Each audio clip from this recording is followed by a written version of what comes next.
mbokk yi jàngeen jëf ci ànd geeg topp gi nuyaat nañ leen ngeen gi nuyu di leen wax asalaamualeykum wa rahmatullah et bienvenue ci seen grande émission d'actualité bi nga xamante ni moom mooy ndar képp semaine bi ñu koy wax bonsoir Sénégal di am mbégte saa su ne di ko def ak ñi nga xamante ne miin ngeen seen xar kanam ci jotaay waxtaan wi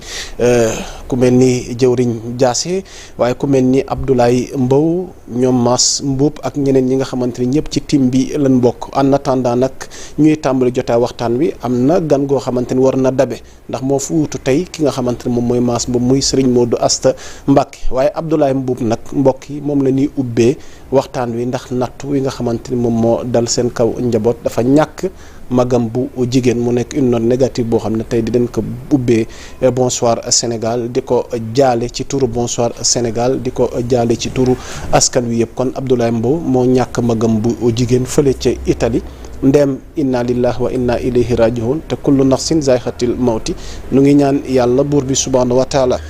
fi mu jugee fa mu jëm gënal ko fi nga xamante ni fii la jógee ci àddina bi yàlla defal ko jàmm et tamit nga xamante ni mu yëkkati ko ci aljanni gën a kawe ganuk guddi bonsoir Sénégal nag tey kan la Sanu Ndione mu nekkoon parlementaire bokkoon ci 14e législature bi bokk taxaw Sénégal di homme politique alors Sanu damay nuyu jëwriñ rek bu ko defee ñu daal lay introduire ndem yaay gan gi alors jëwriñ ñu ngi amaat mbégte vraiment di ànd ak yow ci jotaay waxtaan wi di bonsoir Sénégal. waaleykum salaam wa rahmatullah yaa Moussa. ñoo ngi lay nuyu. di la siyaar. di nuyu aussi sunu invité bi Sanu di ko siyaar. di nuyu mbokk internetu Sénégal 7 yëpp. national bi ak diaspora bi. di nuyu aussi ñi nekk ci volet technique bi quoi. ba tax àdduna bi yëpp di mën a jàkkaarloo ñun. jaajëf tabarakallah kon noonu la ñuy joxe kàddu gi gan gi. doonatul ku ñuy présenté ndem fii këram la. te bokk na ci homme politique yi nga xamante ne vraiment seen humilité tax na foo leen soxlaa ngir waxtaanee réew mi da ciy sawar ngir indi ci contribution xalaatam ak ay analyse am kilifa gi Sanu Ndione amaat nañ mbégte di la dalal ci bonsoir Sénégal. yaa Moussa jërëjëf toujours mbégte yow moom fii suma kër la saa yi ma soxlaa rek vraiment lu ma jàpp moom da nga koy bàyyi. tout à fait donc yaa mbégte toujours wuy sa invitation. c'est toujours toujours jëwriñ Diassé xam nga ko doon am plaisir di ko seetaan di ko déglu bu la yàlla di boole plateau da ngay am mbégte toujours parce que xam-xamam ak taxawaayam ma tax donc ci loolu ñu ngi koy ci gërëm di aussi comme ni nga ko defee di ko jaale suñu sœur Ablaye sœuram suma xarit la woon wax dëgg yàlla ñaan yàlla rek yàlla xeeru ko àjjana bëggoon naa ko fekk trop nag mais xam moom comme ni nga ko waxee rek yàlla bu soxlaa moom ñëpp ñaar jàmm day donc di gërëm say téléspectateurs di gërëm les hommes de l'ombre dëgg la les braves techniciens macha allah donc jërëjëf merci macha allah jërëjëfati kon Abdoulaye Mbow nu ko waxee rek ñu ngi koy wax massa ci turu bonsoir Sénégal ni ko kilifa gi waxee Sanu Ndione yàlla moom bu soxlaa ñëpp ñàkk yàlla na yàlla jéggal ko jéggal mboolem ñi nga xamante ni ñoo ñu jiitu laataa ñuy tàmbale rek Mass Mboup tamit ñu ngi koy ñaanal yàlla wér ak tawféex ak taysiir sëñ Mass donc namm nañ la donc waroon na teewee jotaay bi waaye dafa am ngànt yaram ji xaw a sutante ñu ngi koy ñaanal yàlla wér ak sutura ndax defe naa jotaay wi jotaay ma donc di wax ni fa ñuy tàmbalee rek jëwriñ Diassé dafa mel ni actualité bi yënguwaat na ndax polémique boo xamante ni ñeel na ab nomination ci mbirum CNRA muy conseil national de la régulation audiovisuelle dafa am ku bokk ci membre yi ñu koy wax soxna Xawa Bokar Li yëf yi indi tole askan bi ku ci nekk yaa ngi ciy indi sa gis-gis am ñu jàpp ni wax dëgg fa yàlla ku àndul woon ak projet bi warta mën a ñëw ñu koy jox ab poste ndax gouverner c'est faire avec tes hommes am ñu jàpp ni li Diomaye waxoon daal war nañ ci dellu ndax ne woon na fa toll foo xam ne unité la woote ndax dafa jàpp ni ñëpp war nañ mën a bokk ci li jëmale réew mi kanam sans parti pris mu nekk débat goo xam ne vraiment nag fi mu ne nii def na tole ku ci nekk yaa ngi ci jox sax ndax dinaa ñëw ci yenn personnalité politique nga xam ne ku ci nekk am nga ci sa avis waaye yow bi nga déggee coow li jëwriñ Diassé naka nga ko jàngate nomination Xawa Bokar Li bi bon boobu dem ba léegi maa ngi suivre débat yi di suivre militant Pastef yi ak chroniqueur yëpp ku ci nekk ak approche bi ñu ci am am na ci diversité bu bari bu yaatu entre chroniqueur entre militant entre kii mais man li ma ciy def mooy que ni dama ciy jàngat état d'âme sénégalais yi ak patriotes yi ak état bi parce que dañu nekkoon ci benn phase jóge ci phase boobu dugg ci beneen phase xam nga politique promesse la politique promesse la léegi discours la ak promesse ak avertissement yooyu loolu mooy politique. léegi nag bon bu ñu la dénkee nag yow da ngay nekk ci phase concrétisation foofu beneen phase la boo xamante ni moo gën a sérieux phase pratique la quoi te pratique état d'âme yu bëri fa lay génnee fa lay feeñee fi mu toll nii am na lu bëri loo xamante ni mi ngi ci Diomaye xamuñu ko woon ci jamono yi ñuy def politique man fi mu toll nii yooyu phase yooyu mooy génn. am na yoo xamante ne xamuñu ko woon ci Sonko ci jamonoy politique instance yi ñu toll phase yooyu ñooy génn. am na loo xamante ni tamit bon militant Pastef fii ñoom dafa am lu ñu gisee woon. ñu tolloon nag foo xamante ni ci dëkk bi. metti woon na. trop ba nga xamante ni moment boobu dafa am lu ñu doon sàmm au niveau du Sénégal. muy l'état de droit. donc lañ doon defaluñ ko woon Sonko defaluñ ko woon Diomaye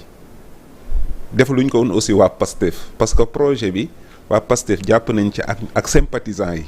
ak citoyens yi neutres yi nga xamante ni ñoom Sénégal moo leen yitteel ñëpp jàpp ci projet bi. mais dañoo tolloon moment boo xamante ne l'état de droit a été bafoué. léegi nag état de droit moment yooyu nga xamante ni ñu ngi koy bafoué. képp koo xamante ni da nga ci waxul wala neutre nga ci su boobaa complice nga ci. tu vois yéen nag yaa nekkal nag lu la neex nekkal intellectuel nekkal lu la neex nekkal diplômé nekkal professeur nekkal agrégé nekkal kii mais moment boobu képp koo xamante ni dénoncé woo woon ni ñu doon bafouer démocratie ak l'état de droit bi t'étais complice. ok xam nga léegi nag Pastef les militants. ñoom ils sont les gardiens du projet. ñoom ils sont les gardiens du projet ñoom taxawaay boobu lañ taxawee les gardiens du projet ñoom moment ba muy metti képp koo xamante ni da nga neutroon waxoo ci wala nga wax ci sax loo xamante ni dafa demoon contre le projet su boobaa yow complice nga ci te ñoom il se voit mal ànd ak yow pour collaborer ci liggéey ak yow quoi tu vois donc eux c'est pas leur problème ndaw si parce que fal nañ fi ñoo xamante ni bokkuñu Pastef mais dañu neutroon moment ba ñuy violer l'état de droit mais waxuñu ci tamit lu ñaaw tu vois amuñu benn jugement ñooñu Pastef sax da leen toléré quoi comprendre nga mais li tax bi tolé bi gën a doy waar mooy ndaw si dafa am ay message yu mu jàll la woon te benn mbir dafa am di nga Sonko mën na jéggale Diomaye mën na jéggale mais mënuñu imposer waa Pastef ñu jéggale membre Pastef bu nekk il est libre mu jéggale il est libre pour mu bañ a jéggale tu vois donc seen droit lañ nekk quoi ñoom di tax ñoom il voit mal ndaw si ñu élire ko parce que ndaw si non simplement que moment ba ñuy xamante ni ci la ñuy def sacrifice dëkk bi di nekk en tollé pour que ñu mën a ñuy sàmm l'état de droit moom xam nga nee nañ psychologue la xawma sociologue la. elle est sociologue de formation. exactement mais est-ce que moment bi nga xamante ni dëkk bi mi ngi am tollé est-ce que jëndoon na wax protéger société bi est-ce que jëndoon na wax ne Macky Sall arrête est-ce que jëndoon na wax ni Macky Sall li ngay def waroo ko def est-ce que jëloon na position boo xamante ni pas mu ànd ak waa Pastef de mais est-ce que sàmmoon na l'état de droit ak justice. xam nga am na benn vidéo bu viral bi gars yi di wax naan fu muy waxee naan Sonko mënu ko juger ci affaire Adji Sarr def na wala deful mais le fait que moo fa dem rek li gënoon mooy mu wax dewuma fa mais le fait que mu ne demoon naa fa rek foofu tu vois ay position la bon wax neen waxul ni nag Sonko moo def wala def mais dafa ne le fait que moom demoon na fa mais comme bon on comprend est-ce que yaa ngi dégg wax ji donc instant yi ñu toll nii situation bu complexe la bu laaj waxtaan bu laaj aussi communication bu bari. mais le coup est déjà parti et que elle est maanaam ci benn poste boo xam ne c'est irrévocable. non amul problème pour man amul problème ñu wàcc ko foofu mu liggéey pour les 5 ans pour man loolu du problème bi mooy. Pastef ils ont averti Sonko et Diomaye xamal leen ne projet bi du pour yéen. Ils ont averti Sonko et Diomaye wala leen ni faluñu leen parce que vous êtes les plus doués faluñu leen parce que vous êtes les plus beaux. dafa am fu ñu fekk Sénégal am fu ñu ko war a yóbbu te bëgguñu ànd ak lee ñi nga xamante ni vraiment que je n'ose pas utiliser la parole bi Omar Diagne utiliser woon lee tu vois. Exactement. Donc on en est marre di bon parce que tamit bon ok nit ki ñoom bu fekkee ni nit ki dañ koy fal. ok Diomaye boo koy jàng psychologiquement lan la wax je ne suis pas ici pour Pastef nekkatuma fii pour Pastef je suis là pour la République. ok la République mais tey jii bon séddale boo gis ku jege mooy gën a yey ki gën a jege mooy gën a yey. donc la logique voudrait que il faut diriger avec ses hommes. non bu fekkee ni appel d'offre am na. 4 personnes lañ soxla. wala 4 personnes 4 dossiers la ñuy récupérer ci biir 4 yooyu ñu war a tànn le meilleur des 4 mais ci biir 4 yooyu le meilleur mën na am 2 meilleurs mais 2 meilleurs yooyu bu ñu taxawee mais ki gën a jege Pastef la ñuy jëkk ki bokk ci projet bi la ñu war a fal. compétence égale ki gën a jege mooy gën a yey et puis man ndaw si bu dee sociologue la man bu ma ko doon juger moralement mais du admis. sur quelle base. parce que non simplement que ba dëkk bi ba ñu soxlaa dëkk bi ku wax dëgg jénnul wax ah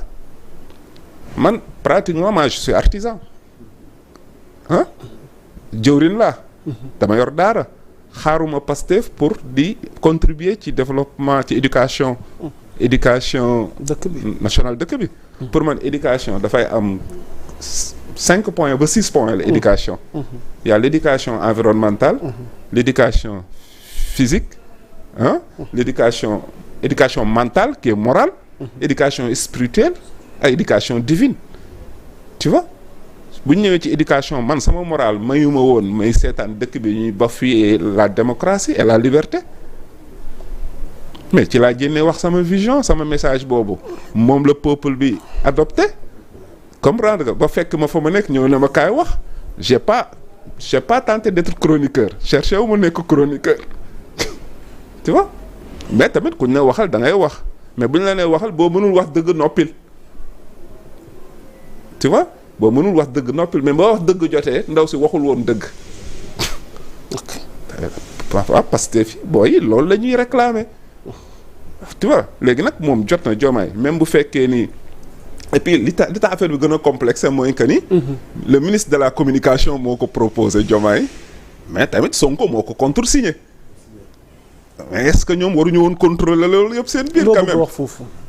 mais la responsabilité est partagée. tu vois il faut que nañu xoolaat ñoom li ñuy def jël en considération sentiment nit ñi ñun dañu nekk dañu gaañu dañu blessé suñu blessé wéragul affaire bi yàggagul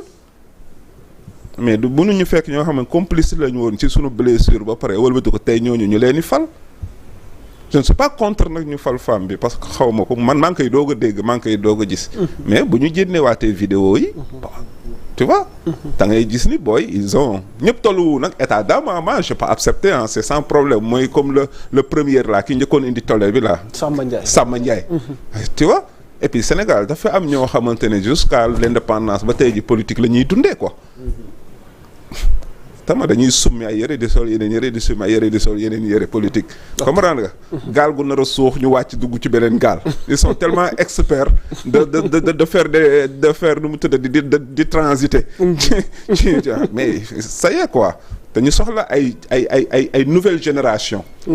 ay des gens neufs des personnes yoo xamante ni dañu set dañu jub dañu baax mu amuñu benn tâche pour que ñooñu lañ bëgg ñu jàpp projet bi yóbbu ko ci kanam.